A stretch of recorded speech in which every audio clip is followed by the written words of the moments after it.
Hydrogen এবং halogen ছিল একা, যে আমাদের ওসি সাহেবের পি নাই। এই পর্যন্ত চলে আসলাম। আর কিছু দূর গেলে মানে পার্ট 2 তে আমাদের এই পঞ্চম অধ্যায় শেষ হবে। প্রিয় এসএসসি শিক্ষার্থীবৃন্দ, এসএসসি কেমিস্ট্রি এক্সপ্রেস কোর্সে তোমাদের সবাইকে স্বাগত। আজকে আমরা দেখব রসায়নের পঞ্চম অধ্যায় রাসায়নিক বন্ধন এর পার্ট 1। এই অধ্যায়ের আজকের ক্লাসে আমরা বেসিক যে আলোচনাগুলো আছে সেগুলো নিয়ে আলোচনা করব। আমাদের যে প্রত্যেকটা টপিক আছে, প্রত্যেকটা টপিক নিয়ে আমাদের আজকে যে বেসিক ধারণাটা ওইটা ক্লিয়ার করব। তাহলে আজকের ক্লাসটা শুরু করা যাক। প্রথমে আমরা দেখব যে আজকের ক্লাসে আমরা কি কি শিখতে পারি। দেখো, প্রথমে আমরা দেখব যে যোজ্যতা ইলেকট্রনের ধারণা ব্যাখ্যা করতে পারবো, মোলের প্রতীক, যৌগমূলকের সংকেত এবং এগুলো যোজনী ব্যবহার করতে পারবো, নিষ্ক্রিয় গ্যাসের স্থিতিশীলতা ব্যাখ্যা করতে পারবো, অষ্টক ও 2 এর যে নিয়মগুলো রয়েছে এগুলো ব্যাখ্যা করবো, রাসায়নিক বন্ধন ও গঠন, আয়নিক বন্ধন কিভাবে হচ্ছে, সমযোজী বন্ধন কিভাবে হচ্ছে, এবং আয়নিক বন্ধনের সাথে সমযোজী বন্ধনের যে ধর্মগুলো রয়েছে, গলনাঙ্ক, স্থূনাঙ্ক, দ্রাব্যতা, বিদ্যুৎ প্রবাহিতা, ক্লাস গঠন, এগুলো নিয়ে আলোচনা করব এবং সবার শেষে আমরা ধাতব বন্ধনের ধারণা ব্যাখ্যা করব। প্রথমে আসি যোজ্যতা ইলেকট্রন। যোজ্যতা ইলেকট্রনটা কি?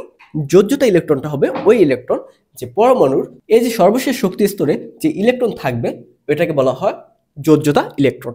তার মানে আমরা যদি ইলেকট্রন বিন্যাস করে দেখি এই সর্বশেষ শক্তি স্তরে কয়টা ইলেকট্রন আছে, দেখো এই সোডিয়ামের সর্বশেষ শক্তি স্তরে মাত্র একটা ইলেকট্রন আছে। তার মানে এই সোডিয়ামের যোজ্যতা ইলেকট্রন হচ্ছে 1।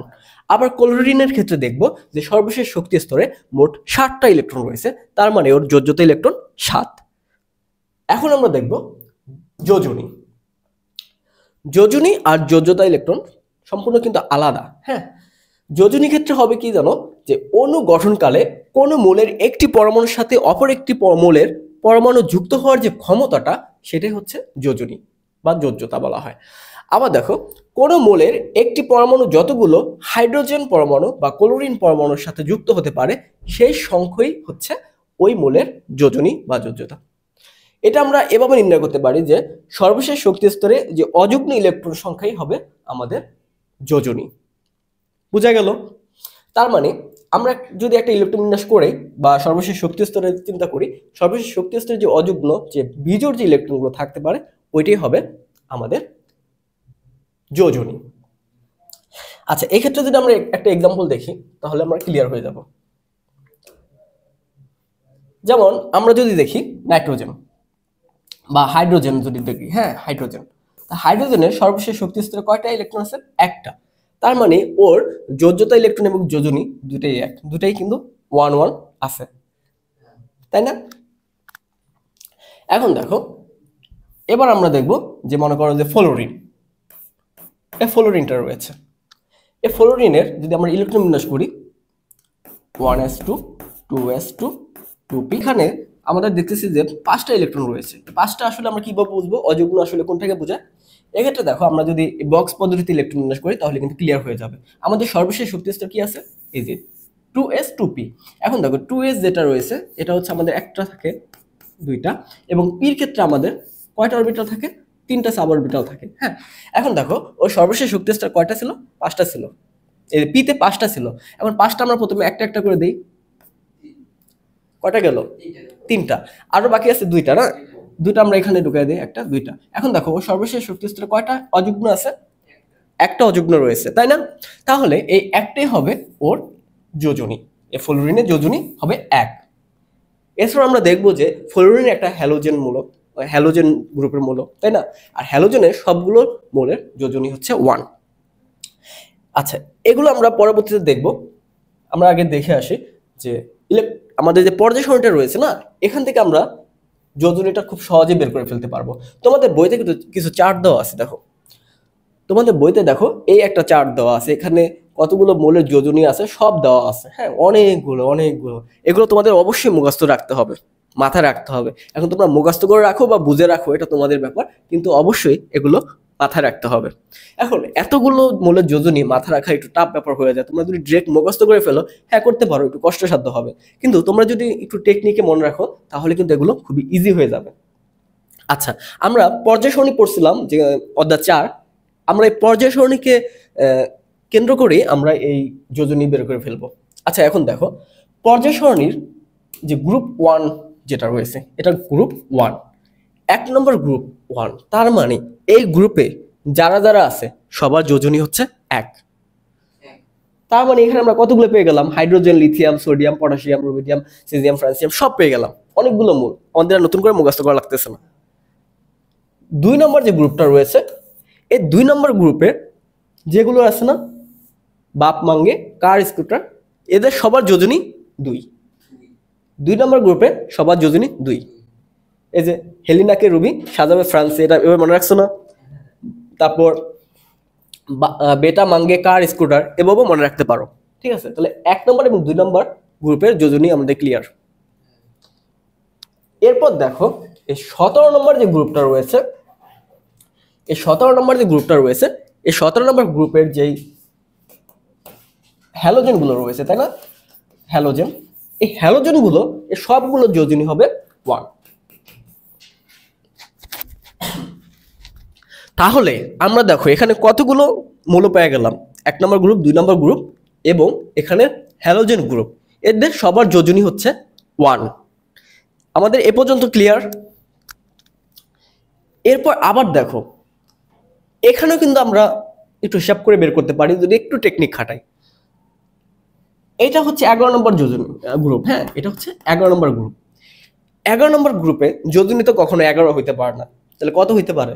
1 হইতে পারবে। আমরা যদি 10 বাদ দিই তাহলে এই 1, তাহলে 11 নম্বর গ্রুপের যোজনী হবে 1। তার মানে আমাদের কপারের যোজনী কত হবে? 1। সিলভারের যোজনী হবে 1। কিন্তু এখানে একটু অসুবিধা আছে, যেমন কপারটা হচ্ছে অবস্থান্তর মৌল, হ্যাঁ, অবস্থান্তর মৌল। এই অবস্থান্তর মৌলগুলো কি করে? এরা পরিবর্তনশীল যোজনী প্রদর্শন করে। তার মানে কপার যে 1 ছিল যোজনী, এটা তো থাকবে, ও কিন্তু এই 2 যোজনী যেটা, ওইটাতে সবচেয়ে বেশি সুস্থিতিশীল থাকে। তার মানে কপারের যোজনী 2টা হবে। কপারের যোজনী হবে কত? সিউতে হবে 1 এবং 2। এখন এই 1, 2 দুটা যোজনী থাকে, এটাও আমরা একটা টেকনিকে মনে করে রেখে ফেলবো, কোনো চিন্তা নাই, সবগুলো টেকনিক তোমাদের জন্য পরবর্তীতে আছে, একটু ওয়েট করো। জিঙ্ক কত নম্বর আছে দেখো? জিঙ্ক আছে 12 নম্বরে। 12 নম্বর, 12টা যোজনী তো সম্ভব না, কয়টা যোজনী সম্ভব? 10 বাদ দাও, 2টা। তার মানে জিঙ্কের যোজনী 2। ক্লিয়ার? এখন দেখো তোমাদের যতগুলো যোজনী দরকার মেন বইতে তোমাদের যেগুলো দেওয়া আছে, ওগুলো কিন্তু আমি এই লাল ডট করে দিয়ে রাখছি, যে এগুলো পড়লেই হয়ে যাবে, বাকিগুলো নিয়ে আমাদের চিন্তা নাই। এজন্য যেগুলো লাল ডট করা ওগুলো যোজনী নিয়ে আলোচনা করবো। তোমাদের বই খুলে দেখো, তোমাদের চার্টে এগুলোর বাইরে কিন্তু নাই, যেগুলো আমি লাল ডট করে রাখছি এগুলোর বাইরে নাই। তোমাদের বইতে যা আছে এর বাইরে তোমাদের পরীক্ষা আসবে না, তাই এগুলো নিয়ে আমরা আলোচনা করব। আবার দেখো এটা কত? গ্রুপ 13 না? গ্রুপ 13, গ্রুপ 13তে যোজনী কত হবে? 3। তাহলে 10 বাদ দাও, তাহলে এই বোরন এবং অ্যালুমিনিয়াম এদের যোজনী হবে কত? 3। ক্লিয়ার এই পর্যন্ত? এবার আমরা একটু তোমাদের চার্টটা একটু দেখে আসি না? এই চার্টে দেখো, এই চার্টে যদি আমরা হিসাব করি, এই যে হাইড্রোজেন থেকে, হ্যাঁ, কালার চেঞ্জ করে দিই, এই যে হাইড্রোজেন থেকে হাইড্রোজেন থেকে ম্যাগনেসিয়াম, অ্যালুমিনিয়াম পর্যন্ত এদের যোজনী বের করা আমাদের কোনো কষ্ট হবে? হাইড্রোজেন, লিথিয়াম, সোডিয়াম, পটাশিয়াম এ পর্যন্ত হচ্ছে গ্রুপ 1-এ, তাদের মানে এদের যোজনী 1। ম্যাগনেসিয়াম, ক্যালসিয়াম এরা হচ্ছে গ্রুপ 2-তে, এদের যোজনী 2। অ্যালুমিনিয়াম হচ্ছে গ্রুপ 13-তে, এদের যোজনী 3। মুখস্থ করতে হবে। এরপর দেখো এই যে এই পর্যন্ত এরা যারা আছে, এই যে আয়োডিন পর্যন্ত, এরা কিন্তু হ্যালোজেন গ্রুপে। হ্যালোজেন গ্রুপের যোজনী কত? 1। হ্যালোজেনের যোজনী 1। তার মানে এই পর্যন্ত আমাদের মুখস্থ করা লাগবে না, হ্যালোজেন যারা তাদের যোজনী 1। এখন বাকি আছে আমাদের অল্প সংখ্যক। এই যে জিঙ্কের যোজনী কিন্তু আমরা ক্লিয়ার করে দিছি, জিঙ্ক 12 নম্বর গ্রুপে ছিল, ওর যোজনী 2। নাইট্রোজেন এবং ফসফরাস ওরা ছিল 15 নম্বর গ্রুপে, হ্যাঁ, এটা একটু পরে দেখবো আমরা। এগুলো একটু যেগুলো একটু ঝামেলা আছে, দেখো এই দুইটা করে আছে, এগুলোর জন্য তোমাদের টেকনিক দিয়ে দিব। এখন বাকি আছে কি? এই অল্প কয়টা, phosphorus, copper, oxygen, carbon, sulphur, এই অল্প কয়টা বাকি আছে না? চলো এগুলো আমরা টেকনিকের মাধ্যমে বের করে ফেলবো। আর সিলভারটা আমাদের বাকি আছে, সিলভারের ব্যবস্থা করতেছি। প্রথমে চলে আসি যে হ্যালোজেন, হাইড্রোজেন এবং হ্যালোজেন ছিল একা। ঠিক আছে, মনে করো যে হাইড্রোজেন এবং হ্যালোজেন এরা একা ছিল। মনে করো যে এখানে একটা হাইড্রোজেন ছিল, তার সাথে একটা হ্যালোজেন যুক্ত হয়ে গেল, হাইড্রোজেন ক্লোরাইড ধরো, HCl তৈরি হলো। এরা আগে কি ছিল? একা ছিল। তাহলে মনে রাখবা এই হাইড্রোজেন হচ্ছে হাইড্রোজেন, আর হ্যালোজেন মানে কি? এক্স, মানে এক্স গ্রুপের এক্স, হ্যালোজেনকে এক্স দ্বারা প্রকাশ করা হয়। তাহলে হ্যালোজেনের যত যা আছে, ফ্লোরিন, ক্লোরিন, ব্রোমিন, আয়োডিন, এই ছিল মানে কি? সিলভার, এটা হচ্ছে সিলভার। তার মানে এই হাইড্রোজেন, হ্যালোজেন এবং সিলভার এদের সবার যোজনী হচ্ছে 1। হাইড্রোজেনের যোজনী 1, হ্যালোজেনের যোজনী 1, সিলভারের যোজনী 1। মনে থাকবে হ্যালোজেন, হাইড্রোজেন ছিল একা। এটার মাধ্যমে তোমরা মনে রেখে যাবে। এছাড়াও আমরা কিন্তু এই হাইড্রোজেন দেখছিলাম গ্রুপ 1-এ। হাইড্রোজেন কোথায় দেখছিলাম? হাইড্রোজেনের গ্রুপ কত? কোথায়? আচ্ছা দেখো, হাইড্রোজেন হচ্ছে গ্রুপ 1-এ। ওর যোজনী 1 হবে। হ্যালোজেন কত? হ্যালোজেন তো আগেই বলছি, ওর হচ্ছে গ্রুপ 1, যোজনী 1। আর সিলভার এটা ছিল কোথায়? 11 নম্বর গ্রুপে ছিল না? গ্রুপ নম্বর 11 থেকে আমরা কত নিছিলাম? 1 নিছিলাম। ওখানে কি কি ছিল? কপার ছিল আর হচ্ছে সিলভার ছিল। কপারে 2টা যোজনী প্রদর্শন করে, একটা 2টা, আর সিলভারে 1টা। এখন এই সিলভারে তো ব্যবস্থা করলাম, কপার নিয়ে একটা ব্যবস্থা করতে হবে, তাই না? আচ্ছা চলো কপারের ব্যবস্থা করে দিই। কপারের ব্যবস্থা একটু পরে করতেছি, আচ্ছা আগেই করে দিই, সমস্যা নেই। দেখো, কপারের ব্যবস্থা হবে কফি দিয়ে। ঠিক আছে, এই কফি হবে 1 2 2 3, কপি হবে 1 2 2 3। তাহলে কপি হবে মানে কপার, এটা ওরা হবে 1 2, আবার ফি মানে হচ্ছে ফেরাস, এরা হবে 2 থেকে 3, মানে 1 2 2 3। মনে থাকবে সিকোয়েন্সটা? 1 2 2 3, 1 2 2 3, বাস এই কফি শেষ। কপিতে হচ্ছে কপার 1 2, আর ফিতে হচ্ছে ফেরাস বা আয়রন 2 3।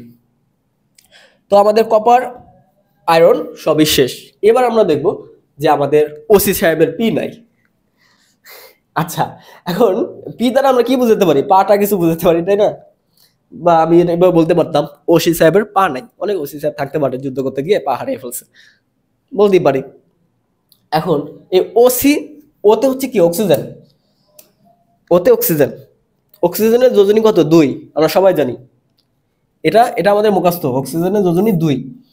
এই 2 থেকে শুরু হবে। অক্সিজেন 2, আর সি কি হবে? 2 সাথে আরো ডাবল, দ্বিগুণ করে 2 2 করে অ্যাড হচ্ছে। এই ওসি, ওর সাথে যদি আমি আরো 2 যোগ করি, তখন হয়ে যাবে সি। এর সাথে যদি আমি আরো 2 যোগ করি, তখন হয়ে যাবে এস বা সাহেব। আর একটু সহজভাবে দেখো, ওতে অক্সিজেন, সিতে কার্বন, আর সাহেব হচ্ছে আমাদের সালফার। 2 2 করে বাড়তেছে। দেখো, অক্সিজেনের 2 ছিল, কার্বনের 2 এবং 4, এবং সালফারের 2 4, আরো 2 অ্যাড হয়ে হলো 6। এই পর্যন্ত মনে রাখো, 2 2 4 2 4 6, মনে থাকবে সিকোয়েন্স? ওসি সাহেব মনে থাকবে। এখন পি নাই, এতটুকু আমাদের মনে রাখতে হবে না? এখন দেখো, পি নাই মানে হচ্ছে এদের মধ্যে পিটা নাই। এদের ভিতর পিতে হচ্ছে ফসফরাস, আর নাইতে হচ্ছে নাইট্রোজেন। এখন দেখো এদের ভিতর কি নাই? 2 থেকে 5-এর ভিতর কি নাই? 3 আর 5 নাই। তার মানে এদের যোজনী হবে 3 আর 5। মনে থাকবে? ওসি সাহেবের পি নাই, মনে থাকবে? এখন এখানে নাইট্রোজেন নিয়ে কিন্তু খুবই মতবিরোধ রয়েছে, বুঝছো? রসায়নের মতবিরোধের অভাব নাই, এক একজন এক এক মত দেয়। যার যা মনে চায় তাই সেটা করে। এই যে নাইট্রোজেন, নাইট্রোজেনের কিন্তু অরিজিনাল যোজনী 3, আসলে 5 কিন্তু ওর অরিজিনাল যোজনী না। 5 হচ্ছে ওর অক্সিডাইজেশন সংখ্যা বা জারণ সংখ্যা যেটা বলি, ওগুলো দিয়ে হতে পারে। আমরা যদি জারণ সংখ্যা ধরি তাহলে তো নাইট্রোজেনের জারণ সংখ্যা 1 থেকে 5 পর্যন্ত হওয়ার কথা, 1 থেকে 5 পর্যন্ত হওয়ার কথা, 1 থেকে 5 পর্যন্ত, কারণ নাইট্রোজেনের 5টা অক্সিডেশন অবস্থা আছে, নাইট্রোজেনের 5টা অক্সাইড আছে। এখন চিন্তা করো, এই যে নাইট্রোজেনের যোজনী কত হবে সেটা যদি আমরা ওইটা মনে রাখি যে অযুগ্ম ইলেকট্রন সংখ্যা, সর্বশেষ শক্তি স্তরে অযুগ্ম ইলেকট্রন সংখ্যা, নাইট্রোজেন ইলেকট্রন বিন্যাস আমরা করবো, তাহলে আমাদের সব কনফিগারেশন ক্লিয়ার। মনে করো এখানে করি 1s2 2s2 2p3, নাইট্রোজেন 7 না। এখন দেখো এটার বক্স পদ্ধতি যদি করি, ওকে, এখানে 2টা করে ঢুকলো, এখানে 2টা করে ঢুকলো। এই পিতে কয়টা আছে? 3টা। আসো 3টা, 1টা 2টা 3টা। দেখো অযুগ্ম ইলেকট্রন সংখ্যা কয়টা? 3টা। তার মানে ওর অরিজিনাল যোজনী হচ্ছে 3, 5 হওয়ার কোনো সম্ভাবনা নাই। এখন তুমি যদি বলতে পারো যে এদের একটু উত্তেজিত করে দেই, একটু তাপ দিয়ে দেই, তখন হচ্ছে ওর থেকে একটা ইলেকট্রন লাফিয়ে এ পাশে চলে আসবে, তাও সম্ভাবনা নাই। দেখো নাইট্রোজেনের 2p তে কি 3D সম্ভব? 2D সম্ভব? এখানে আমরা কি 2D দিতে পারবো? 2D? তাহলে এই শক্তি স্তরটা, নাইট্রোজেনের যে শক্তি স্তরটা আছে, 2 নম্বর শক্তি স্তরটা, এই 3 নম্বর কিন্তু শক্তি স্তর নাইট্রোজেনের নাই। আর 2 নম্বর শক্তি স্তরে, 2 নম্বর শক্তি স্তরে আমাদের ডিও নাই, যে আরেকটা অরবিটাল যে লাফিয়ে ডিতে যাবে, যেতে পারতো। মনে করো যে এখানে যদি ফাঁকা থাকতো যেতে পারতো, কি হয় আর উল্টাটা হওয়ার কথা, এখানে যদি উত্তেজিত করে এখানে যদি আসে আর কমে যাওয়ার কথা, ঠিক আছে, কিন্তু পাস হওয়ার কোনো কথা না। তাহলে দেখো এই জায়গায় আমাদের নাইট্রোজেনের ইলেকট্রন বিন্যাসের ক্ষেত্রে আমরা দেখতে পেলাম যে যোজনী 3-এর বেশি হওয়া সম্ভব না। তবে নাইট্রোজেনের কিছু জারণ সংখ্যা আছে অনেক, ওগুলো তো প্লাস মাইনাস প্লাস আকারে হয়। নাইট্রোজেনের কি কি থাকে দেখো, একটা থাকে নো, তারপর থাকে হচ্ছে এরকম থাকে,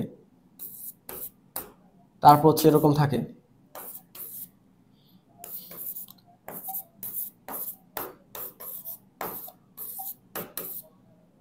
এতগুলো তোমার ইয়া থাকে নাইট্রোজেনের অক্সাইড। এদের যদি জারণ মান বের করি তখন দেখবা এদের জারণ মান 1 থেকে 1 2 3 4 করে 5 পর্যন্ত হয়েছে। তার মানে আমরা বলতে পারবো নাইট্রোজেনের যদি এটা 5 যদি যোজনী ধরি, তাহলে নাইট্রোজেনের যোজনী হবে 1 থেকে 5 পর্যন্ত। এটা ধরা যায় না, যেহেতু তোমাদের বইতে আছে থাকুক। এখন দেখো আমাদের সবগুলো কি ক্লিয়ার হয়েছে কিনা, সবগুলো কভার করতে পারছে কিনা। হাইড্রোজেনের যোজনী 1, লিথিয়ামের যোজনী 1, সোডিয়ামের যোজনী 1, পটাশিয়াম 1, ম্যাগনেসিয়াম 2, ক্যালসিয়াম 2, অ্যালুমিনিয়াম 3 পারছে কিনা। এই আয়রনের যে 2 3 হয়, ওই যে ইয়া থেকে কফির ওখানে 2 3 হয়। আর কপার কইছিল, এই যে কপার কি 1 2 2 3 এভাবে আমরা করছিলাম না, 1 2 2 3, এই যে একই সিরিজে আছে এরা 1 2 2 3। তাহলে আমাদের কপার কমপ্লিট, এই যে দুটা কফি দিয়ে আরেকটাই হবে, বা বাংলা যদি লিখি কফি দিয়ে আয়রন এবং কপার কমপ্লিট। ওসি সাহেব দিয়ে কি কি কি কমপ্লিট? অক্সিজেন, কার্বন, সালফার, কি নাই পি নাই, ফসফরাস কমপ্লিট, নাইট্রোজেন কমপ্লিট, ঠিক আছে। তারপর পড়ছিলাম যে হাইড্রোজেন এবং হ্যালোজেন, এই যে হ্যালোজেনগুলো, হাইড্রোজেন এবং হ্যালোজেন এদের ছিল একা সিলভার, এরা সব কমপ্লিট। আর এটা হচ্ছে গ্রুপ নাম্বার 1-এ, গ্রুপ নাম্বার 1-এ যারা আছে তাদের যোজনী 1। তারপর গ্রুপ নাম্বার 2-তে যোজনী 2, অ্যালুমিনিয়াম ছিল 13-তে যোজনী 3, বোরন ছিল, এই যে বোরন ছিল গ্রুপ নাম্বার 13-তে যোজনী 3। সবগুলো কভার হয়েছে। জিঙ্ক 12 নম্বর গ্রুপে কভার হয়েছে। এই লেটটা একটু ঝামেলা করুক। লেটটা হচ্ছে 2 আর 4 মনে রাখো, লেট দিয়ে তোমাদের অত কিছু পড়াও নেই। হ্যাঁ, একটা দুটা ব্যতিক্রম থাকবে। আচ্ছা, যোজনী এ পর্যন্ত ক্লিয়ার। এতটুকু যদি তোমরা একটু টেকনিকে মনে রাখো, না পারলেও বের করতে পারবা। এখন দেখো আমরা এই যে ওসি সাহেবের পি নাই, এখানে সালফারের যোজনী 2 4 6 এতগুলো কেন হচ্ছে? আসলে এই যে সালফারে যদি আমরা ইলেকট্রন বিন্যাসগুলো করি তাহলে তোমরা কিন্তু দেখতে পারবা। মনে করো সালফারে যদি ইলেকট্রন বিন্যাস করি 1s2 2s2 2p6 3s2 3p4, এটা সালফার না, সালফার 16। এখন দেখো সালফারে কিন্তু আমাদের এই যে সালফারের সর্বশেষ শক্তি স্তর কত 3, 3-এ কিন্তু আমাদের আরেকটা অরবিটাল থাকে, 3d একটা অরবিটাল সম্পূর্ণ ফাঁকা আছে এখানে 3-এ। তার মানে ওরা চাইলে এদের ভিতরে ইলেকট্রন লেনদেন করতে পারবে। আমরা যদি 3-এরটা দেখি, মনে করো যে 3-এরটা 3s 3p, আর যদি এটা দেখি একটা, আচ্ছা 3d। এখন দেখো তো লাস্টে ইলেকট্রন কয়টা আছে 6টা, এই দুটা কমপ্লিট করলো, তারপর এখানে 4টা আছে, 1টা 2টা 3টা, এভাবে একটা একটা করে ঢুকলো, পরে আরেকটা যেটা আছে ওটা এখানে ঢুকলো। ওকে, এখন দেখো এই ক্ষেত্রে আমরা দেখতে পাচ্ছি যে সালফারের যোজনী 2, কারণ অযুগ্ম ইলেকট্রন সংখ্যা কত 2টা, অযুগ্ম ইলেকট্রন সংখ্যা এই 2টা, তার মানে সালফারের যোজনী এখানে দেখাবে 2। আবার আমরা যদি কি করি, একে যদি একটু উত্তেজিত করে দেই, তখন কি হবে, এই এস থেকে মনে করো যে একটা ইলেকট্রন এখানে চলে আসলো ডির ভিতরে, যেহেতু ফাঁকা আছে, তখন কি হবে, এখান থেকে যদি একটা এখানে চলে আসে, তখন এই জায়গায় হয়ে যাবে একটা, এখানে হবে 2টা। একটু যদি আমি এখানে নিয়ে যাই, তাহলে দেখো এখানে একটা অযুগ্ম ইলেকট্রন, এখানে 2টা, এখানে একটা, হয়ে গেল কটা 4টা। একে যদি আরেকটু উত্তেজিত করে দেই, মনে করি এখান থেকে আরেকটা ইলেকট্রন আসে এটার মধ্যে ঢুকলো, তখন দেখো অযুগ্ম ইলেকট্রন সংখ্যা হয়ে গেল কয়টা, 1টা 2টা 3টা 4টা 5টা 6টা, একটা এখানে, একটা 2টা 3টা 4টা 5টা 6টা। এভাবে কিন্তু সালফারের যোজনী 3 ধরনের হয়ে গেছে, 2 4 6। বোঝা গেল? এই যে এই ডি অরবিটালটা যদি ফাঁকা থাকে না, দেখো একই শক্তি স্তর না, সমশক্তি স্তর সম্পূর্ণ যে অরবিটালগুলো যদি ফাঁকা থাকে, তখন এই জামেলাটা হয়। বুঝতে পারছো? ফসফরাসের ক্ষেত্রে 3 আর 5 সম্ভব। এটা আমরা ফসফরাস পেন্টাক্লোরাইড দেখতে পারি, ফসফরাস পেন্টাক্লোরাইড মাঝে মাঝে দেখতে পারি। এই যৌগটা ফসফরাস ও 5টা ক্লোরিনের সাথে যুক্ত হতে পারে। কিভাবে পারে? ফসফরাসের যদি আমরা ইলেকট্রন বিন্যাস দেখি, 1s2 2s2 2p6 3s2 3p3। এখন দেখো ফসফরাসে যে কত নম্বর ঢুকে গেছে, 3 নম্বরে, 3 নম্বরে ঢুকে গেছে। তার মানে এখানে আমাদের 3d কিন্তু একটা আছে, তৃতীয় শক্তি স্তরে 3d তো থাকবে। তো 3d কিন্তু সম্পূর্ণ ফাঁকা, ও চাইলে এখানে ইলেকট্রন আনা নেওয়া করতে পারে। ও যদি স্বাভাবিক থাকে তখন কি হবে, প্রথমে এই 2টা তো ছিল, তারপর এই 3টাতে একটা একটা করে গেছিল, তাহলে প্রথমে যোজনী দেখাবে কত 3। ফসফরাসের প্রথমে যোজনী দেখাবে 3, কোনো ঝামেলা নাই।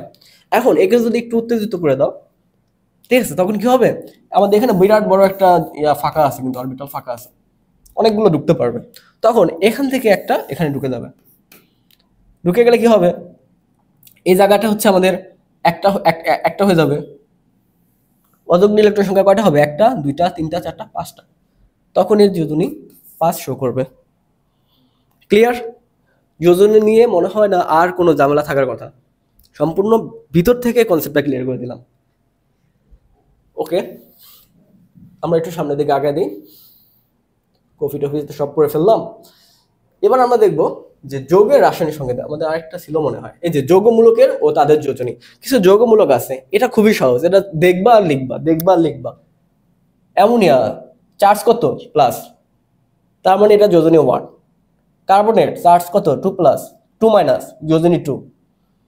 এদের যত চার্জ যোজনী তত। মনে থাকবে, এদের চার্জ সংখ্যা ইজ ইকুয়াল টু যোজনী সংখ্যা। এখানে আদান লিখছে আর কি, আদান আর চার্জ একই জিনিস। তাহলে যৌগমূলক ও তাদের যোজনী নিয়ে আমাদের কোনো টেকনিকের দরকার নেই, চার্জ যা আছে দেখে দিব তাহলেই হয়ে যাবে। ওকে, এখন আমরা দেখব যে যৌগের রাসায়নিক সংকেত। যৌগের রাসায়নিক সংকেত বলতে এটা মানে একটা যৌগ আছে, যৌগটা তো আসলে এরকম থাকে না। সোডিয়াম ক্লোরাইড, এটা তো লবণের মতো থাকে, লবণ খাইছো না, দানাদার সাদা, ওখানে কি সোডিয়াম ক্লোরাইড লেখা আছে? এখন ওটার নাম যদি আমরা বলি যে সোডিয়াম ক্লোরাইড, এত বড় নাম, একটা সংকেত তো দিতে হবে, যে ছোটখাটো আমরা এখানে জানবো, এই জন্য আমরা সংকেতগুলো দিই। তো ওই যৌগটার একটা সংকেত আছে, যে উপাদান দ্বারা গঠিত হয়েছে সোডিয়ামের একটা সংকেত হচ্ছে Na, এবং ক্লোরাইড যেটা Cl ওটা যুক্ত হয়ে আমাদের সোডিয়াম ক্লোরাইড আকারে লিখছি, সোডিয়াম এবং ক্লোরাইড। তাহলে সোডিয়াম ক্লোরাইডের সংকেত হচ্ছে সোডিয়াম ক্লোরাইড, আমরা এভাবে লিখছি। কিন্তু এগুলো কিভাবে লিখবো? এগুলো লিখতে গেলে আমাদের দেখো একটু, এখানে সোডিয়াম ক্লোরাইড কোনো আমরা কিছু দেইনি, এখানে ক্যালসিয়াম ক্লোরাইডের ক্ষেত্রে আবার 2 দিয়ে দিছি। এটা কেন হলো? এটা কেন হয়ে গেল? এই জায়গায় দেখো একদম ফ্রেশ, এখানে একটা 2 দিয়ে দিলাম, কেন হলো? এই জায়গায় হচ্ছে আমাদের খেলা।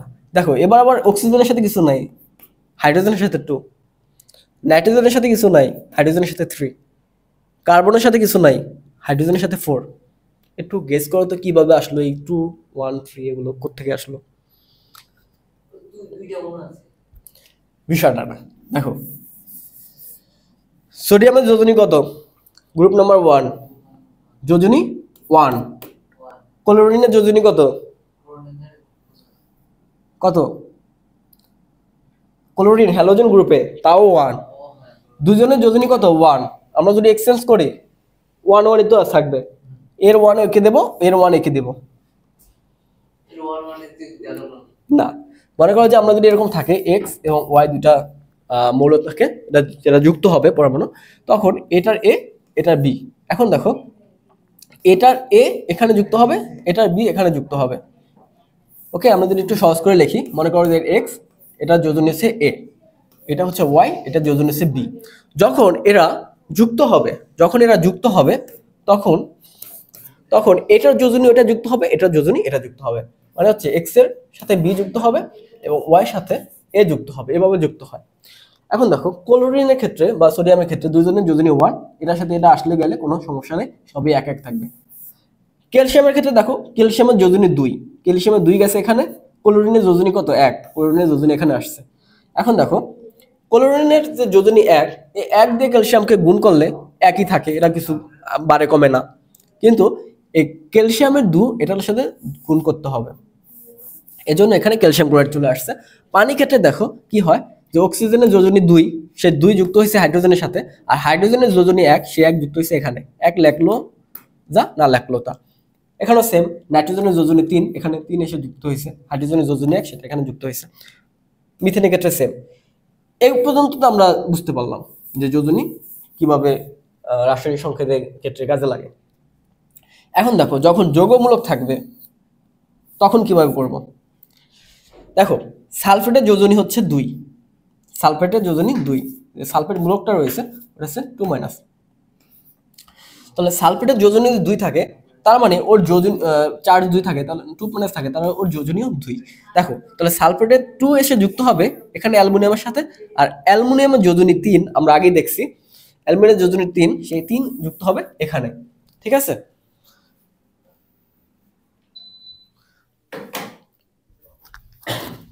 আবার দেখো এখানে অ্যামোনিয়াম ফসফেট যেটা আছে, এই ফসফেটের যোজনী কত? ফসফেটের যোজনী হচ্ছে 3, ফসফেটের যোজনী 3 মানে হচ্ছে PO4 3-। আচ্ছা, তো ফসফেটের যোজনী যদি 3 হয় আর অ্যামোনিয়ার যোজনী কত?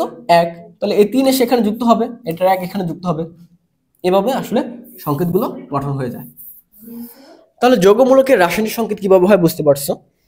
এখন আমরা পরবর্তীতে চলে যাব, আণবিক সংকেত ও গাঠনিক সংকেত। এখন দেখো এই যে সংকেতগুলো লেখা আছে না, এগুলো হচ্ছে ওদের আণবিক সংকেত। এটা হচ্ছে পানির আণবিক সংকেত, এটা মিথেনের, এটা কার্বন ডাইঅক্সাইডের, এটা অ্যামোনিয়া। এদের ভিতরে আমরা বুঝতে পারবো যে কয়টা কয়টা আছে। আর গাঠনিক সংকেতটা কিন্তু এটা কিভাবে যুক্ত আছে সেটা বোঝায়। এখন দেখো আণবিক সংকেত এটা আছে, হাইড্রোজেনকে যদি আমরা গাঠনিক সংকেত আকারে লিখি তখন কিভাবে আসবে? দেখো এখানে একটা অক্সিজেন, দুইটা হাইড্রোজেন, তাহলে এই অক্সিজেনটার সাথে এই হাইড্রোজেনটা এভাবে যুক্ত থাকবে, এভাবে যুক্ত থাকবে। অক্সিজেনের দুইটা মুক্তজোড় ইলেকট্রন রয়েছে, এটা কিন্তু সোজা থাকার কথা ছিল, কিন্তু এই দুটা মুক্তজোড় ইলেকট্রন আছে, এরা হচ্ছে এদেরকে বিকর্ষণ করে আর কি, একটু একটু বিকর্ষণ করে, যার কারণে এটা একটু এই শেপে চলে আসে। ওকে, এখন দেখো পানিটা দেখলাম, মিথেনেরটা কিরকম হবে? মিথেনের সাথে দেখো একটা কার্বনের সাথে 4টা হাইড্রোজেন, তার মানে এই কার্বনটার সাথে 4টা হাইড্রোজেন যুক্ত থাকবে, এটা হবে মিথেনের গাঠনিক সংকেত। কার্বন ডাই অক্সাইড, এরা গাঠনিক সংকেত কিরকম আসবে? কার্বন ডাইঅক্সাইড দেখো একটা কার্বনের সাথে দুইটা অক্সিজেন এভাবে যুক্ত আছে, এটা হচ্ছে কার্বন ডাইঅক্সাইডের গাঠনিক সংকেত। অ্যামোনিয়ার ক্ষেত্রে কি আসবে, নাইট্রোজেনের সাথে 3টা হাইড্রোজেন যুক্ত থাকবে, ওর একটা মুক্তদের ইলেকট্রন থাকে। ওকে, তাহলে এই হচ্ছে ওদের গাঠনিক সংকেতগুলো। বুঝতে পারছো কি? হাইড্রোজেন এটা হচ্ছে পানি, পানির গাঠনিক সংকেত এভাবে লেখা যায়, মিথেনের গাঠনিক সংকেত এভাবে লেখা যায়, কার্বন ডাইঅক্সাইডের গাঠনিক সংকেত এভাবে লেখা যায়, অ্যামোনিয়া গাঠনিক সংকেত এভাবে লেখা যায়।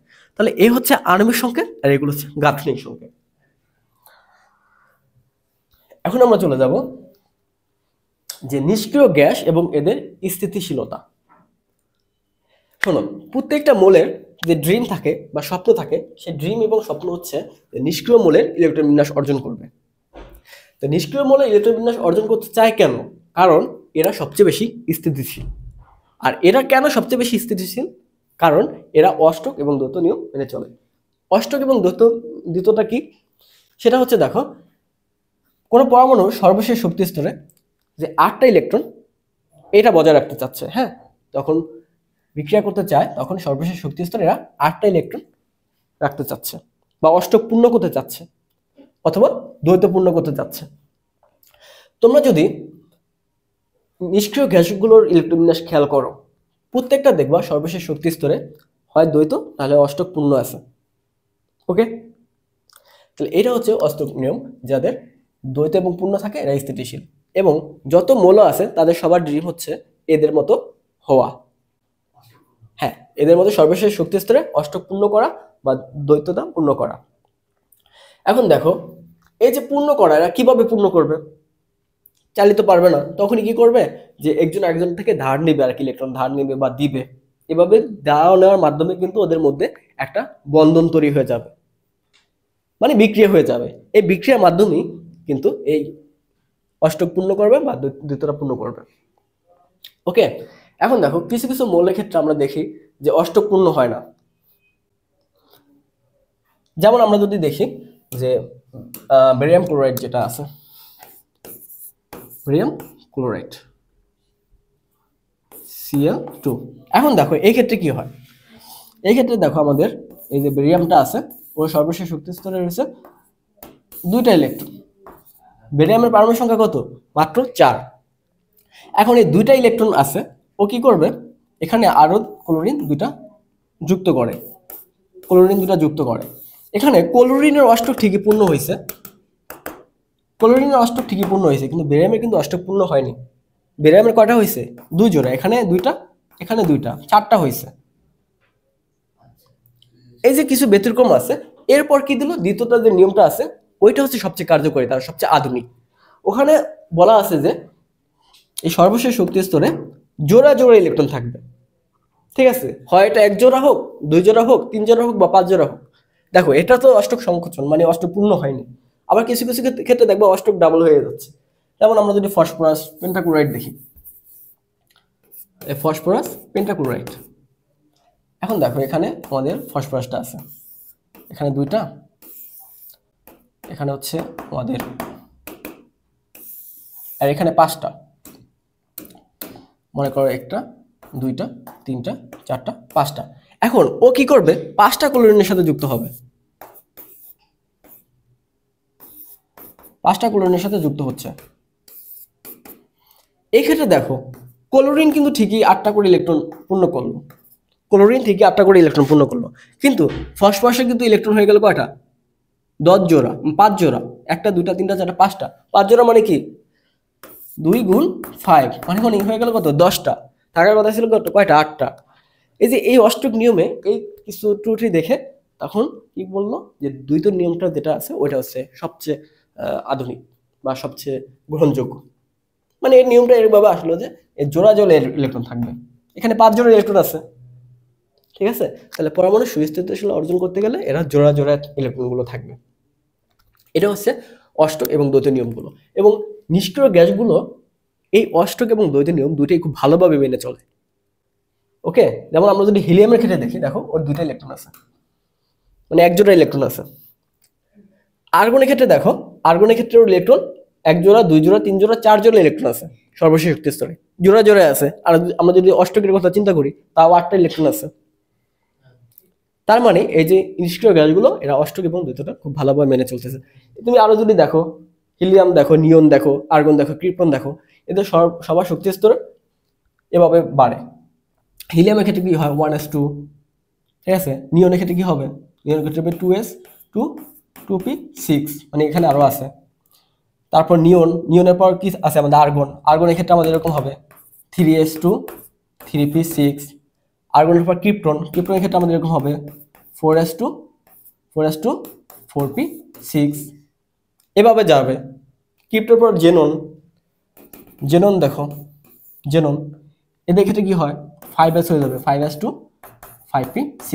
দেখো সবার কিন্তু অষ্টক পূর্ণ করতেছে।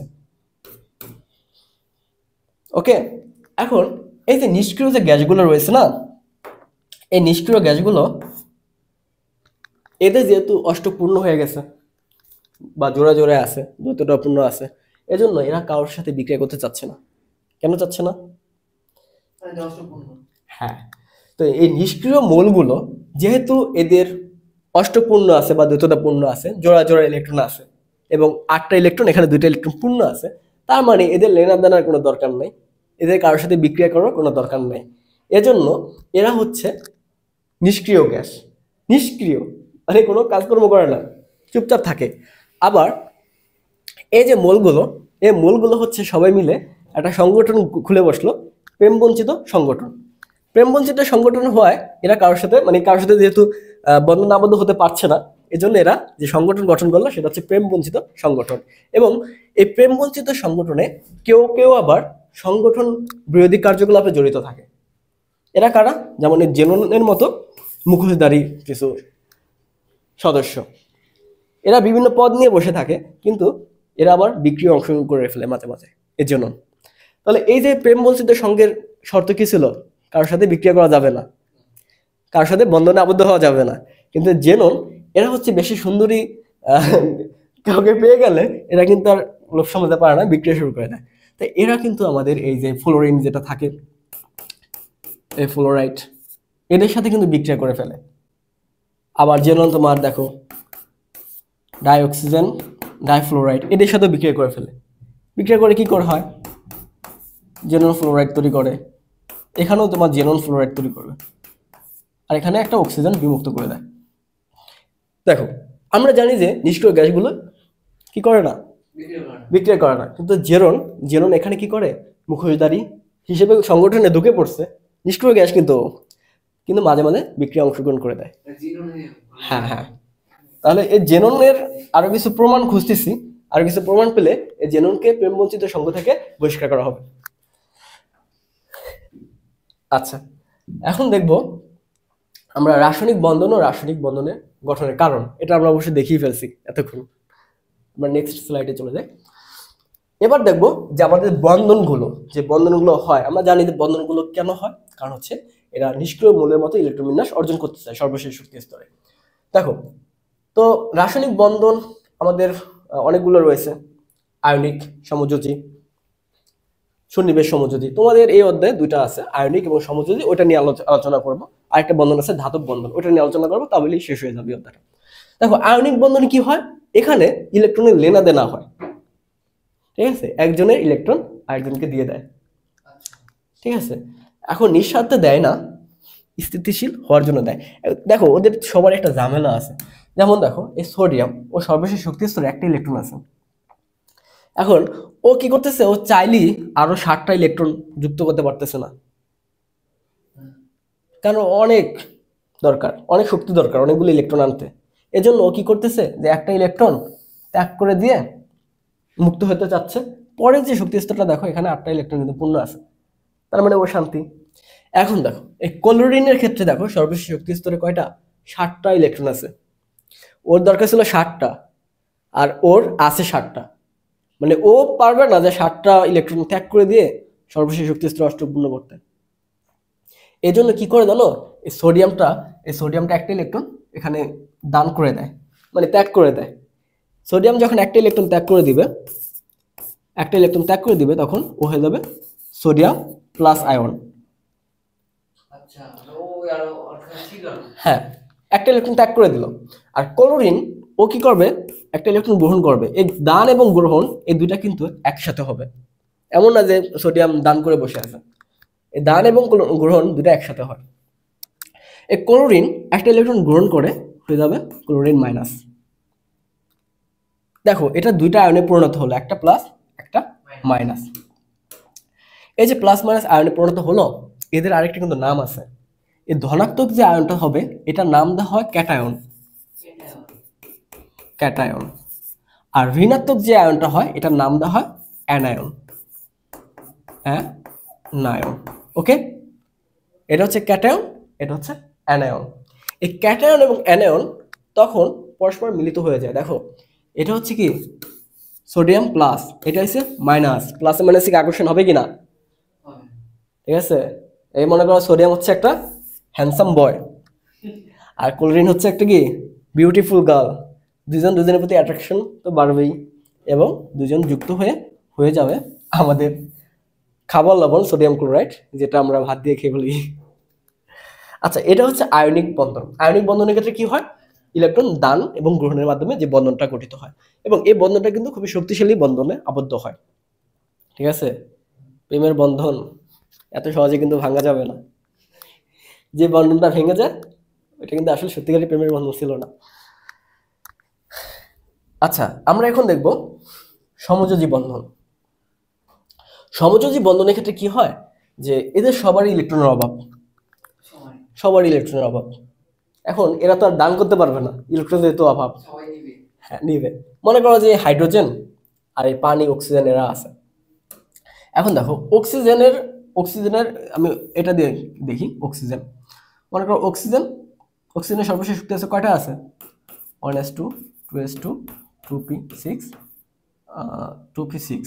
দেখো 2p6, তার মানে সর্বশেষ শক্তি স্তর আছে 6টা, মানে ওর 2টা দরকার। আর হাইড্রোজেন, হাইড্রোজেনের সর্বশেষ শক্তি স্তর কয়টা থাকে? মানে একটাই থাকে, মানে ওর আরো একটা দরকার যদি দ্বৈত নিয়ম পূর্ণ করা লাগে। এখন দেখো ওরা যেহেতু কাউকে পাচ্ছে না, ডোনার পাচ্ছে না যে ওদেরকে কেউ দিবে, অসহায় আছে, এদেরকে কেউ ইলেকট্রন দিবে, তখন এরা কি করতেছে, নিজেরা নিজেরাই যুক্ত হয়ে যাচ্ছে। আসো আমরা মিলেমিশে একটা বন্ধন তৈরি করি, ভ্রাতৃত্বের বন্ধন। ঠিক আছে, এই জায়গায় কিন্তু প্রেম ভালোবাসা বন্ধন না, এখানে হচ্ছে কি ভ্রাতৃত্ব বন্ধন, বা হচ্ছে যে পাড়ায় থাকে না ভাই ভাই পাতায়, ঠিক আছে, ফ্রেন্ড ফ্রেন্ড টেন্ড পাতায়, ওরকম আর কি, যে মিলেমিশে থাকি আর কি আমরা। তখন মিলেমিশে তো আর থাকবে না, মানে একটা কিছু তো দিতে হবে দুজন দুজন থেকে। তখন দেখো এই অক্সিজেনটা এখানে তাকানো আছে, দেখো অক্সিজেনের সর্বশেষে কয়টা আছে? 1টা 2টা 3টা 4টা 5টা 6টা, লাগে আরো 2টা। ও কি করছে, প্রথমে একটা হাইড্রোজেনের সাথে যুক্ত হইলো, হাইড্রোজেন একটা আছে, তাহলে একটা ইলেকট্রন পাইলো, কিন্তু এখন আরেকটা লাগে, এজন্য কি করছে, ও আরেকজন হাইড্রোজেনের সাথে যুক্ত হয়েছে, আরেকজন হাইড্রোজেনের সাথে যুক্ত হয়েছে, আরেকজন হাইড্রোজেনের সাথে যুক্ত হয়ে ও হয়ে গেছে H2O। এখন এই জায়গাটায় দেখো কাউকে কিন্তু ইলেকট্রন দেয়নি, দুজন দুজনকে ইলেকট্রন শেয়ার করে আছে, ইলেকট্রন শেয়ার করে আছে। বিষয়টা হচ্ছে এরকম, অক্সিজেনটার সাথে এভাবে বন্ধনটা গঠন করছে, এখানে 2টা ইলেকট্রন আছে। এই যে বন্ধনটা, এই বন্ধনটা সবাই মিলে, হ্যাঁ সবাই মিলে একসাথে আছে। হ্যাঁ, আর কার্বনের ক্ষেত্রে কি হয়, এই কার্বনটা থাকে এখানে, হাইড্রোজেন হাইড্রোজেন, দেখো কার্বনের সর্বশেষ শক্তি স্তর কয়টা ইলেকট্রন আছে? 4টা, ও লাগে আরো 4টা, এর জন্য 4জন হাইড্রোজেনের সাথে যুক্ত হলো, যুক্ত হয়ে ও এখানে বন্ধনগুলো গঠন করলো। ওকে, এভাবে কিন্তু হয়ে যাচ্ছে। আর যদি এরকম অন্য কাউকে না পায়, নিজেদের ভিতরে বন্ধন গঠন করে নেয়, যেমন হাইড্রোজেনের সাথে হাইড্রোজেন, হাইড্রোজেনের একটা বন্ধন ইলেকট্রন দিল, এখান থেকে একটা ইলেকট্রন দিল, বাস নিজেদের ভিতরে যুক্ত হয়ে এরা দ্বৈত বন্ধন, মানে দ্বৈততা পূর্ণ করলো। ঠিক আছে, এখন এরা কিন্তু এই আয়নিক বন্ধনের মতো এত শক্তিশালী না, আয়নিক বন্ধনের মতো এত শক্তিশালী না, এরা খুব অল্প প্রেসারে বা ইয়াতে ভেঙে যায়। ঠিক আছে, আয়নিক বন্ধনটা ছিল অনেক শক্তিশালী বন্ধন, কিন্তু এই বন্ধনটা তার তুলনায় অনেক দুর্বল। এখন দেখো এই সমযোজী যোগে মাঝে মাঝে কিছু আয়নিক বৈশিষ্ট্য প্রকাশ পায়। আয়নিক বৈশিষ্ট্য কি কি হয় জানো? আয়নিক বৈশিষ্ট্য হচ্ছে তোমার উচ্চ গলনাঙ্ক বিশিষ্ট হয়, এবং এই বন্ধনগুলো সহজে ভাঙে না, বিদ্যুৎ প্রবাহিত করে। এখানে মাঝে মাঝে এরা পোলার যৌগ গঠন করে, যেমন পানিটা। এক্ষেত্রে কি হয়, এই যে এদের শেয়ারকৃত ইলেকট্রনগুলো আছে না, এই শেয়ারকৃত ইলেকট্রন, এই যে অক্সিজেনটা, ওর তড়িৎ-ঋণাত্মকতার মান কিন্তু অনেক বেশি অক্সিজেনের, তখন ওই যে শেয়ার করছে দুটো ইলেকট্রন নিজের দিকে একটু টেনে নিয়ে যায়। ঠিক আছে, শেয়ার করছে কিন্তু সবাই সমান সমান, কিন্তু অক্সিজেন নিজের দিকে একটু বেশি নিয়ে নিচ্ছে। বুঝতে পারছো? ওকে, আচ্ছা তাহলে এখানে কি হবে, যেহেতু অক্সিজেন এখানে চলে আসতেছে, তার মানে ও একটু আমাদের আংশিক ঋণাত্মক হবে, আর যেহেতু ওদের থেকে চলে যাচ্ছে, তার মানে একটু আংশিক প্লাস হবে। তার মানে এখানে দুইটা মেরু তৈরি হচ্ছে, পোল তৈরি হচ্ছে। পানির যে পোল তৈরি হচ্ছে, বা এটাকে বলা হয় পোলার আয়ন। বুঝতে পারছো? হ্যাঁ, কারণ দুইটা মেরু তৈরি হচ্ছে, একটা পজিটিভ একটা নেগেটিভ, আংশিক। এটার কারণে কিন্তু পানিতে কিন্তু এই যে আমাদের যে আয়নিক যৌগগুলো আছে, ওগুলো দ্রবীভূত হয়। এটা আমরা পরে দেখব। এখন দেখো, আয়নিক ও সমযোজী যৌগের কিছু বৈশিষ্ট্য আছে। এখানে দেখো, তোমাদের বইতে এটা বিস্তারিত বলা আছে। গলনাঙ্ক এবং স্ফুটনাঙ্কের বিষয়। আয়নিক যৌগগুলোর অধিক গলনাঙ্ক এবং অধিক স্ফুটনাঙ্ক থাকে। ঠিক আছে, এদের গলনাঙ্ক স্ফুটনাঙ্ক অনেক বেশি থাকে। যেমন আমাদের যদি দেখি সোডিয়াম ক্লোরাইড, এদের গলনাঙ্ক স্ফুটনাঙ্ক অনেক বেশি, হিউজ। এরপর দেখো, কিন্তু সমযোজী যৌগগুলো এদের গলনাঙ্ক স্ফুটনাঙ্ক কম থাকে, কারণ এদের বন্ধনগুলো খুবই দুর্বল থাকে, উইক থাকে। আমরা অল্প একটু তাপ দিলে বন্ধন ভেঙে যাবে। ঠিক আছে, আর ভালোবাসা বন্ধন মরে যাবে তো ছাড়বে না, চলো একসাথে মরি, এভাবে না? তো এদের কিন্তু বন্ধন সহজে ছুটতেছে না, ভালোবাসা বন্ধন যেটা আছে আয়নিক বন্ধন, এই জন্য এদের গলনাঙ্ক স্ফুটনাঙ্ক অনেক বেশি হয়। আবার দেখো দ্রাব্যতার ক্ষেত্রে এই যে আয়নিক বন্ধনগুলোর ভিতরে দেখো একটা পোল থাকে, একটা প্লাস থাকে, একটা মাইনাস থাকে। এরা সহজে পানির ভিতর কিন্তু দ্রবীভূত হয়ে যায়। কারণ কি জানো, পানিরও দুইটা পোল থাকে, একটা ডেল্টা মাইনাস থাকে, একটা হচ্ছে ডেল্টা প্লাস থাকে। এই পোল যেহেতু থাকে, তখন এখানে এই প্লাসটা মাইনাসের সাথে যুক্ত হয়, মাইনাসটা প্লাসের সাথে যুক্ত হয়, এভাবে দ্রবীভূত হয়ে যায়। কিন্তু সমযোজী যৌগটা কোনো পোল না থাকার কারণে এটা কিন্তু দ্রবীভূত হয় না। বুঝতে পারছো? কিন্তু কিছু কিছু সমযোজী যৌগ আছে যেগুলো ব্যতিক্রম ঘটে, যেমন অ্যালকোহল আছে, ওগুলো কিন্তু দ্রবীভূত হয়, অ্যালকোহলের পোল তৈরি হয়। পানিও কিন্তু একটা সমযোজী যৌগ, ওর একটা পোল তৈরি হয়েছে। ঠিক আছে, তো যাদের এই পোল তৈরি হবে তাদেরই দ্রবীভূত হবে। একটা কথা আছে, লাইক ডিজলভ লাইক, মানে যে যেমন তার সাথে তেমন মেশে। তার মানে সবসময় এই পোলের সাথে পোল মিশবে। পোল না তো, এটা পোলার, সরি, পোলার থেকে, হ্যাঁ বুঝতেছি না কেন, এই যে পোলার যৌগের সাথে পোলার যৌগ মিশবে, আর নন পোলার সাথে নন পোলার মিশবে। কখনো এই পোলার সাথে নন পোলার মিশবে না, নন পোলার সাথে পোলার মিশবে না। ওকে, তাহলে এটা হচ্ছে দ্রব্যতা বা দ্রবণীয়তা। গলনাঙ্ক গেল, দ্রব্যতা গেল, বিদ্যুৎ প্রবাহিতা। এখন দেখো, বিদ্যুৎ প্রবাহিতা অবশ্যই আয়নিক যৌগে হবে, যেহেতু আয়নিক যৌগে দুটা চার্জ রয়েছে, একটা প্লাস একটা মাইনাস আছে। এই চার্জগুলোর মাধ্যমে ওরা বিদ্যুৎটা প্রবাহিত করে। ঠিক আছে, এখানে দেখো, এটা একটু চিত্র আমি দেওয়া আছে। এই যে একটা যৌগ দেওয়া আছে, এখানে সোডিয়াম ক্লোরাইডের একটা দ্রবণ দিয়ে দিলাম। কি কি থাকে, একটা প্লাস থাকে, একটা মাইনাস থাকে, একটা প্লাস একটা মাইনাস থাকে। আর এখানে আমি দুটা গ্রাফাইট দিয়ে দিলাম, এখানে বিদ্যুতের সাথে সংযুক্ত করলাম। এখন দুটো আলাদা, এটা কিন্তু সম্পূর্ণ বিচ্ছিন্ন।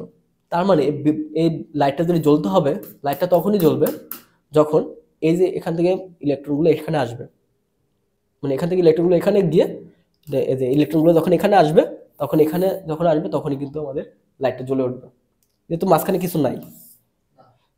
ইলেকট্রনগুলো যেহেতু এখানে আসছে, তার মানে এরা ইলেকট্রন পরিবহন করছে। ঠিক আছে, এটা কি করে, আয়নিক যৌগটা এটা করে, বা আমি সোডিয়াম ক্লোরাইড দিলাম। 3 ইডিয়টের ভিতর দেখবা কি করে, যে রঞ্জুর ঘরে যখন ইয়া করতে যায় না, মূত্র বিসর্জন করতে যায় না, মনে আছে 3 ইডিয়টের ভিতর? হ্যাঁ, যখন ইলেকট্রিক শক দিয়ে দেয়, ওখানে কিন্তু সোডিয়াম ক্লোরাইড ছিল। লবণ, মূত্র কি থাকে, সোডিয়াম ক্লোরাইড থাকে, লবণ লবণ লবণ কিছু লবণ থাকে, আয়নগুলো থাকে, ওটার মাধ্যমে কিন্তু ইলেকট্রনটা প্রবাহিত হয়ে যায়। আচ্ছা, তা নন পোলার যৌগ যেটা আছে বা সমযোজী যৌগে এই ধরনের কিছু ঘটে না। তাহলে বিদ্যুৎ প্রবাহিতের ক্ষেত্রে আয়নিক যৌগটা বিদ্যুৎ প্রবাহিত হয়। আমরা লাস্টের দিকে চলে আসছি। এখন আমরা দেখব যে ধাতব বন্ধনটা। এখন দেখবো আমরা সমযোজী বন্ধন দেখলাম, আয়নিক বন্ধন দেখলাম। এই ধাতব বন্ধনটা এখানে কিভাবে বন্ধন গঠিত হয়, যেমন আমাদের কিছু লোহা থাকে, লোহাগুলো একটার সাথে একটা যুক্ত থাকে, এরা আসলে কি বন্ধনের মাধ্যমে যুক্ত হচ্ছে পরস্পর। দেখো ধাতব বন্ধনগুলোর ভিতর কি হয়, যে এদের ভিতর যে ইলেকট্রনগুলো আছে না, ইলেকট্রনগুলো বের হয়ে যায়, এটাকে বলা হয় সঞ্চয়নশীল ইলেকট্রন বা মুক্ত ইলেকট্রন। এই মুক্ত ইলেকট্রনগুলো এই ধাতব পরমাণু থেকে বের হয়ে এখানে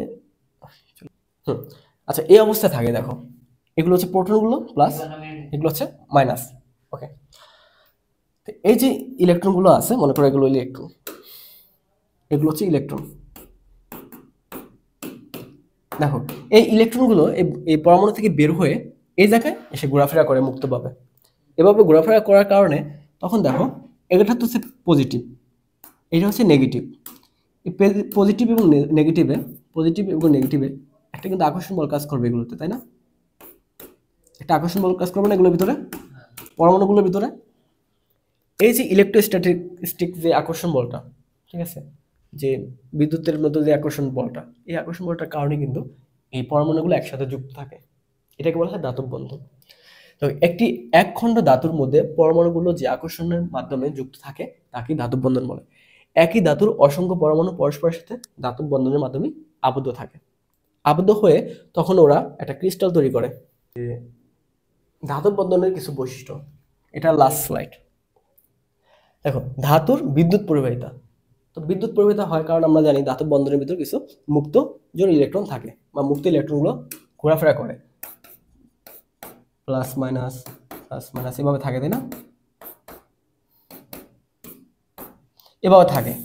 এখন এগুলো কি করে ইলেকট্রন, হ্যাঁ না, এগুলো হচ্ছে ইলেকট্রন সঞ্চারণ করে। যখন আমরা বিদ্যুৎ দিই এখানে, তখন এগুলোর মাধ্যমে কিন্তু বিদ্যুৎটা প্রবাহিত হয়। বিদ্যুৎ প্রবাহিত গেল, এই জন্য আমরা ধাতু দিয়ে বিভিন্ন ওয়্যার তৈরি করি, যে কপার ওয়্যার, হ্যাঁ কপারের যে তার, এগুলো তৈরি করি। দেখো ধাতুর আরেকটা বৈশিষ্ট্য হচ্ছে এরা তাপ পরিবাহী, মানে হচ্ছে এরা তাপ পরিবহন করে। যেহেতু এই যে ইলেকট্রনগুলো এগুলো সঞ্চরণশীল, এই যে এই ইলেকট্রনগুলো যখন ঠান্ডা থাকবে, মনে করো আমি তাপ দিলাম, তখন কি করবে, ওরা এই গরম হয়ে যাবে না, গরম হয়ে ওরা ঠান্ডার দিকে চলে যাওয়া শুরু করবে। এই যে ইলেকট্রনগুলো মনে করো এখানে অনেক গরম হয়ে গেছে, এখানে আমি তাপ দিলাম, আগুন দিলাম, তখন এরা এদিকে চলে যাবে, বুঝতে পারছো? তখন হচ্ছে এই তাপটা, মানে এটা তো গরম হয়ে আছে, গরমটা অন্যদিকে ঠান্ডা যেদিকে ওইদিকে প্রবাহিত করবে। মনে করো একটা লোহা যদি এক পাশে তুমি আগুন দিয়ে গরম করো, ওটা কিন্তু গরম হতে হতে তোমার হাত পর্যন্ত চলে আসে, মানে গরম থেকে ঠান্ডার দিকে তাপটা প্রবাহিত হচ্ছে। এখন এই যে এখানে কড়াইতে ইয়া করতেছে, আগুনে পোড়াচ্ছে, তখন এই আগুন এখানে কিন্তু তাপ দিচ্ছে, তাই না? এই তাপটা সম্পূর্ণ ছড়িয়ে যাচ্ছে, আর এখানে এসেও কিন্তু মোটামুটি আসতেছে, পুরোপুরি না, এটা আছে একটা প্লাস্টিক আছে এখানে, পুরোপুরি যাচ্ছে না, অল্প অল্প যাচ্ছে। তো এই গতিশীল বা হট যে ইলেকট্রনগুলো আছে, এটা যেহেতু পরিবাহিত হয়ে আসতেছে এই হট থেকে কোল্ডের দিকে, তার মানে আমাদের তাপটাও পরিবাহিত হচ্ছে। তাহলে এই ছিল আমাদের আজকের যে রসায়নের পঞ্চম অধ্যায়, এটা পার্ট 1। এখানে আমরা দেখলাম যে যে বেসিক ধারণাগুলো ছিল, এই বেসিক ধারণাগুলো দেখলাম, এবং পার্ট 2-তে আমরা দেখব যে এর প্রায়োগিক যে দিকগুলো রয়েছে এবং যে বোর্ড কোশ্চেনগুলো আছে ওগুলো দেখব। এখানে দেখো আমরা এই পর্যন্ত চলে আসলাম, আমাদের এসএসসি এক্সপ্রেসে করে এই পর্যন্ত চলে আসলাম, মানে 4.5 অধ্যায় পর্যন্ত, এই পর্যন্ত চলে আসলাম। আর কিছু দূর গেলে মানে পার্ট 2-তে আমাদের এই পঞ্চম অধ্যায় শেষ হবে। ওকে, তো আগামী ক্লাসে আমরা পার্ট 2 দেখব, সেখানে আমরা বোর্ড কোশ্চেনগুলো দেখব। সে পর্যন্ত তোমরা সবাই ভালো থাকো, আল্লাহ হাফেজ।